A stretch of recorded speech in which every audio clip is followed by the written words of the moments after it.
I am part of the Anonymous Legion. We seek global justice for the sake of humanity. Knowledge is free. We will educate ourselves and those around us. We have learned not to trust you. You have spread lies and misinformation. You can no longer be trusted. Your propaganda will be demolished. We are anonymous. That is part of our power. We demand righteousness. We work for the sake of humanity. We are legion. We may not have a leader, but we are strong. Don't test us. We come in all fashions of life. We do not forgive. To forgive first you must admit your mistakes. So far you have not. We demand justice. We do not forget. We haven't forgotten your crimes. We won't forget those you have oppressed. We will not forget those who suffered. We will not forget those who died. Expect us. We are watching you. We will come to your aid. When there is injustice done, we will be there. Knowledge is free. We are anonymous. We do not forgive. We do not forget. Expect us.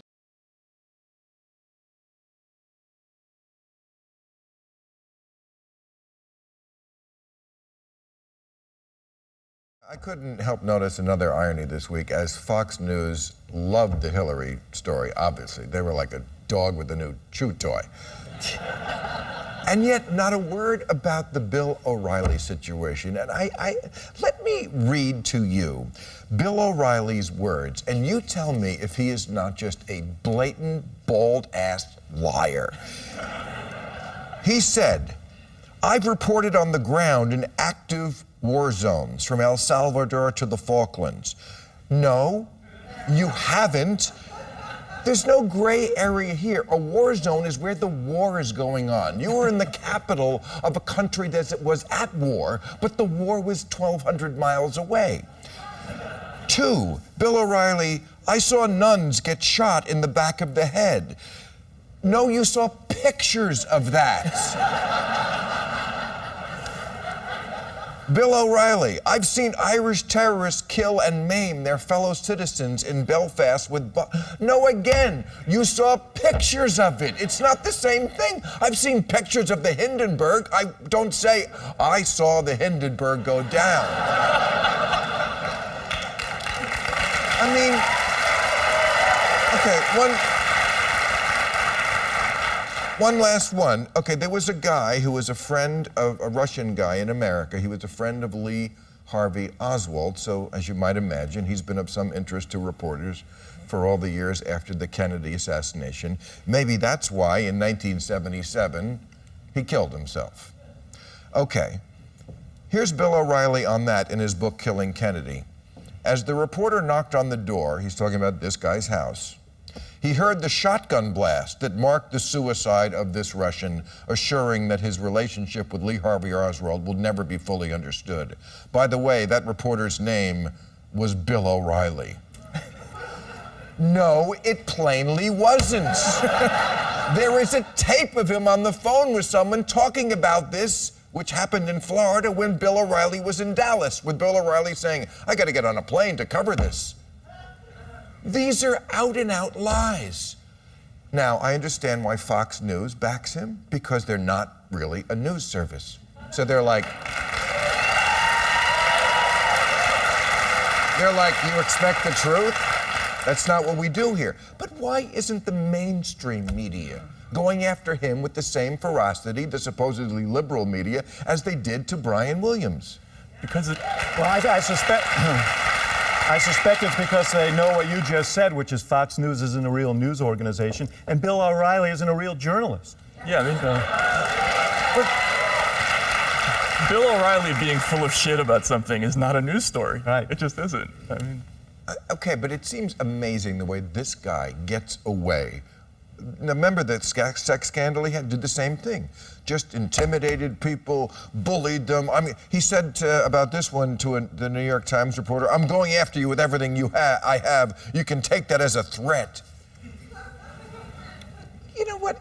If a liberal reporter said they were in a war zone, well, what would the Fox News crowd be saying? They'd be saying, oh, this is an insult to troops who are really in the war zone, this bad American. You guys don't care. I think there's a bigger deal too here, though. I think, Bill, in the sense that this is, O'Reilly has said that everything you just said is not true. He said that he can back up his stuff, and I know I've read the stories as well. Brian Williams actually came out and said, you know what? I did do this stuff, and I'm apologizing for it. So NBC News, I think, had less that they could deal. I mean, they had to either accept that and go with it. Fox is going to defend him as long as he's saying, I did what I said I did, and nobody else is really able to challenge him. I'll move on, but just so we know, there is no gray area here. He said, I was on a doorstep when there's proof he wasn't. He said he saw things when there's proof he wasn't. He claims that evidence doesn't exist. So, and there's clearly, I think any journalist knows the difference between being in a war zone and not being in a war zone. And O'Reilly clearly doesn't. If you're in a war zone, you notice. You notice, yeah.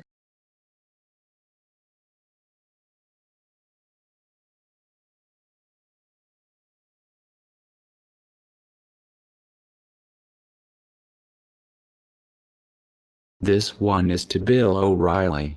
You are a commentator, not a journalist.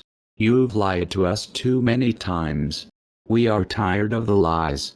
We are tired of GOP propaganda. We are tired of the disrespect made a good man into the Antichrist. Obama is a man that has done a lot of good for this country. He has had no scandals in all his years as president.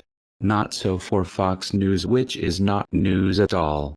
You have made claims of Benghazi without evidence. Quit pretending to be news.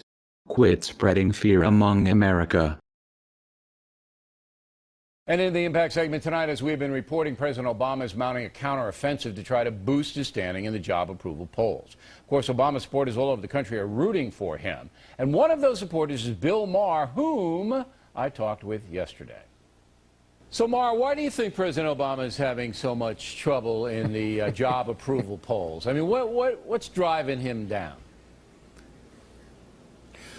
Well, first of all, he's not having that much trouble historically. He's about where Clinton and Reagan were, a little higher than where they were in their first administration.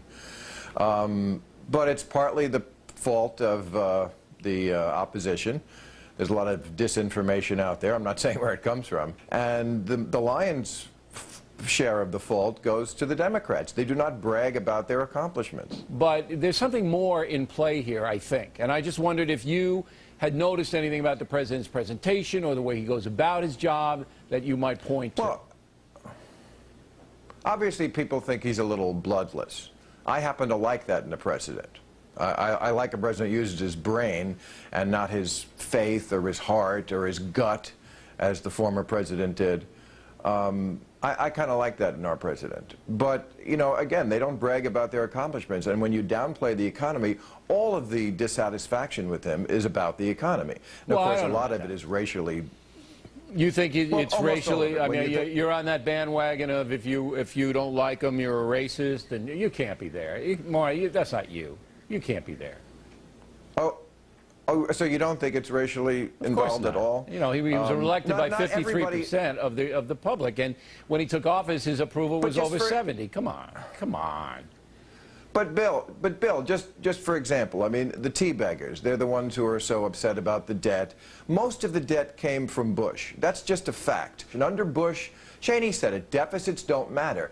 Nobody was angry about the deficit when it was President Bush. Look.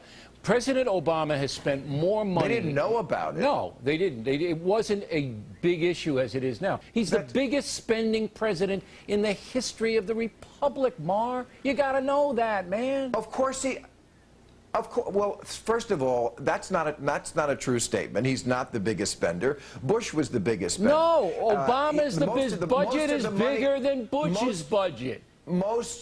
Most of the money that has been sent has been trying to dig us out of the hole that Bush put us in. We're running up $1 trillion of debt. We got Obamacare is going to add more to that. And I'm not any better off, and the economy's not any better off. So it's all a waste. He's not doing it. And I'm not saying that's the right point of view. I'm saying that's what's inside many Americans' brains. People are impatient, of course. Economies take a while to turn around, and no president can do it overnight.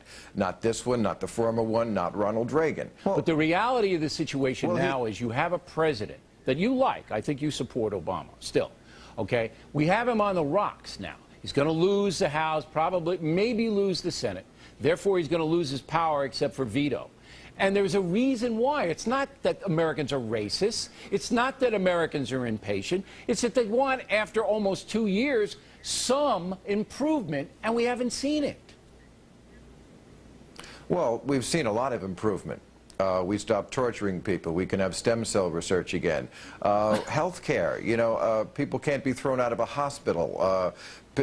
Kids can stay on their parents' rolls until they're 26. You can't throw a child off for pre-existing conditions. I'm not saying there haven't been any good things the president has done, but you're wrong about the torture deal, by the way. The Obama administration does practice rendition, and you know that the people are being sent in. Okay, you're right. So that's off the chart. Okay, let's go into the final part of the argument here. Do you believe that conservative individuals are just bad people? Are they just nasty people, racist people? The Tea Party, all terrible? I mean, is that your outlook?